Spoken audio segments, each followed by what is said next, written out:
I'm Shirley Griffiths. And I'm Ray Freeman. Every week, we tell about a person who was important in the history of the United States. This week, we tell about Helen Keller. She was blind and deaf, but she became a famous writer and teacher.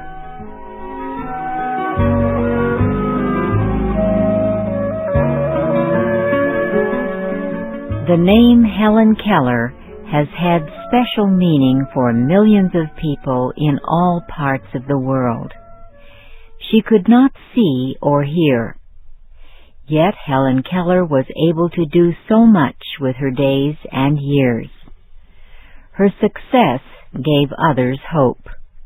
Helen Keller was born June 27, 1880, in a small town in northern Alabama. Her father, Arthur Keller, was a captain in the Army of the South during the American Civil War. Her mother was his second wife. She was much younger than her husband. Helen was their first child. Until she was a year and 1/2 old, Helen Keller was just like any other child. She was very active. She began walking and talking early. Then, 19 months after she was born, Helen became very sick. It was a strange sickness that made her completely blind and deaf. The doctor could not do anything for her. Her bright, happy world now was filled with silence and darkness. From that time, until she was almost 7 years old, Helen could communicate only by making signs with her hands.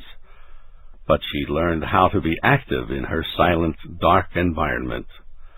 The young child had strong desires. She knew what she wanted to do. No one could stop her from doing it. More and more, she wanted to communicate with others. Making simple signs with her hands was not enough.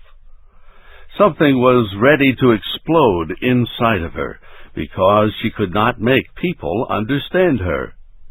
She screamed and struggled when her mother tried to control her. When Helen was 6, her father learned about a doctor in Baltimore, Maryland. The doctor had successfully treated people who were blind. Helen's parents took her on the train to Baltimore. But the doctor said he could do nothing to help Helen. He suggested the Kellers get a teacher for the blind who could teach Helen to communicate. A teacher arrived from the Perkins Institution for the Blind in Boston. Her name was Annie Sullivan. She herself had once been almost completely blind, but she had regained her sight. At Perkins, she had learned the newest methods of teaching the blind. Annie Sullivan began by teaching Helen that everything had a name. The secret to the names was the letters that formed them. The job was long and difficult. Helen had to learn how to use her hands and fingers to speak for her. But she was not yet ready to learn. First, she had to be taught how to obey and how to control her anger. Miss Sullivan was quick to understand this. She wrote to friends in Boston about her experiences teaching Helen.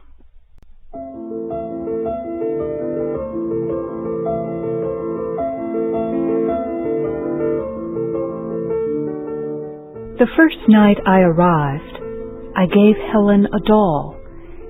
As she felt the doll with one hand, I slowly formed the letters D-O-L-L with my fingers in her other hand. Helen looked in wonder and surprise as she felt my hand. Then she formed the letters in my hand, just as I had done in hers. She was quick to learn, but she was also quick in anger. For 7 years, no one had taught her self-control. Instead of continuing to learn, she picked up the doll and threw it on the floor. She was this way in almost everything she did. Even at the table while eating, she did exactly as she pleased. She even put her hands in our plates and ate our food.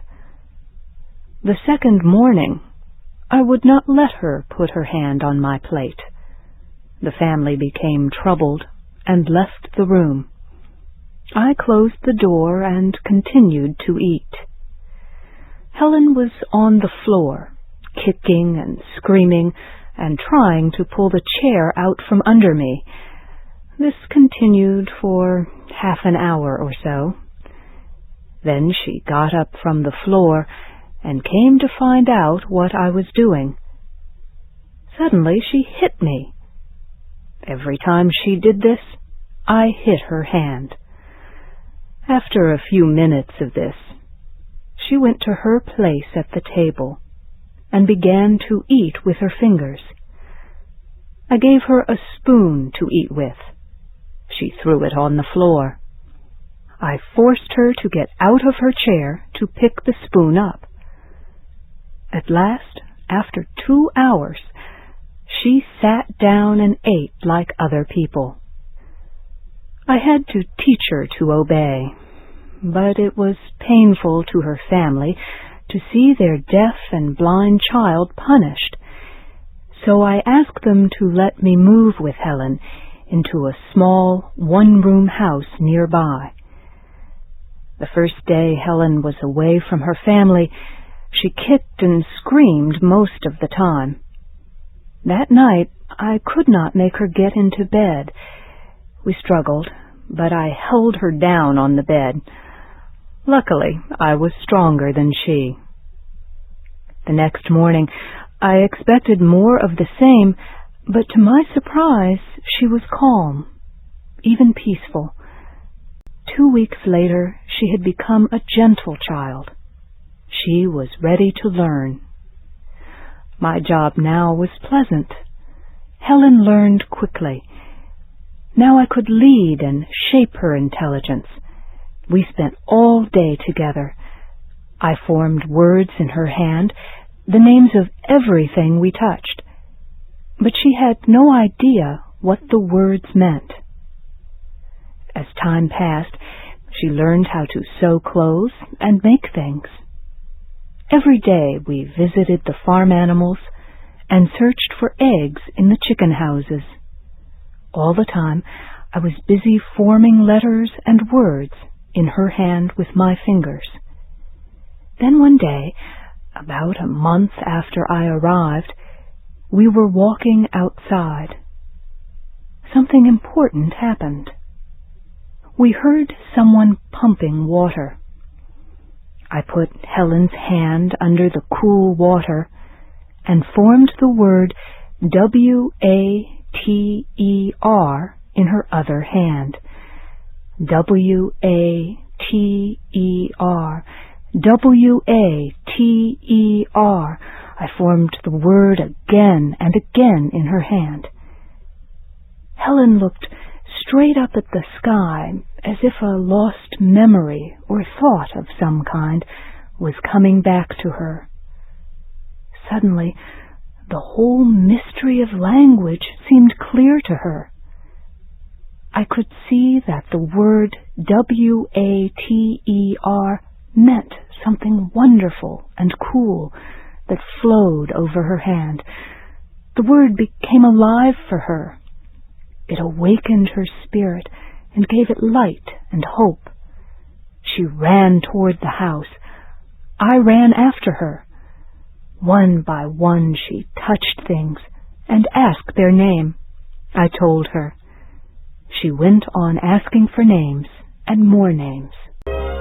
From that time on, Helen left the house each day, searching for things to learn.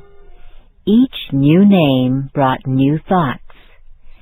Everything she touched seemed alive.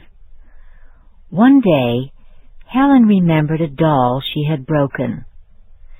She searched everywhere for the pieces. She tried to put the pieces together, but could not. She understood what she had done and was not happy. Miss Sullivan taught Helen many things: to read and write and even to use a typewriter. But most important, she taught Helen how to think. For the next 3 years, Helen learned more and more new words. All day, Miss Sullivan kept touching Helen's hand, spelling words that gave Helen a language. In time, Helen showed she could learn foreign languages. She learned Latin, Greek, French, and German. Helen was able to learn many things, not just languages. She was never willing to leave a problem unfinished, even difficult problems in mathematics. One time, Miss Sullivan suggested leaving a problem to solve until the next day, but Helen wanted to keep trying. She said, "I think it will make my mind stronger to do it now." Helen traveled a lot with her family or alone with Miss Sullivan. In 1888, Helen, her mother, and Miss Sullivan went to Boston, Massachusetts. They visited the Perkins Institution, where Miss Sullivan had learned to teach. They stayed for most of the summer at the home of family friends near the Atlantic Ocean. In Helen's first experience with the ocean, she was caught by a wave and pulled under the water. Miss Sullivan rescued her. When Helen recovered, she demanded, "Who put salt in the water?" 3 years after Helen started to communicate with her hands, she began to learn to speak as other people did. She never forgot these days. Later in life, she wrote, "No deaf child can ever forget the excitement of his first word. Only one who is deaf can understand the loving way I talk to my dolls, to the stones, to birds and animals. Only the deaf can understand how I felt when my dog obeyed my spoken command." Those first days, when Helen Keller developed the ability to talk, were wonderful, but they proved to be just the beginning of her many successes.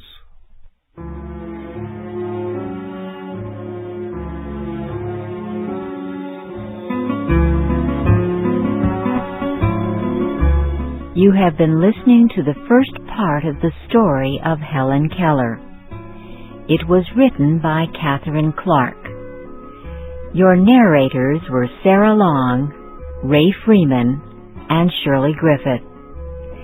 Listen again next week at this time to People in America, a program in special English on the Voice of America.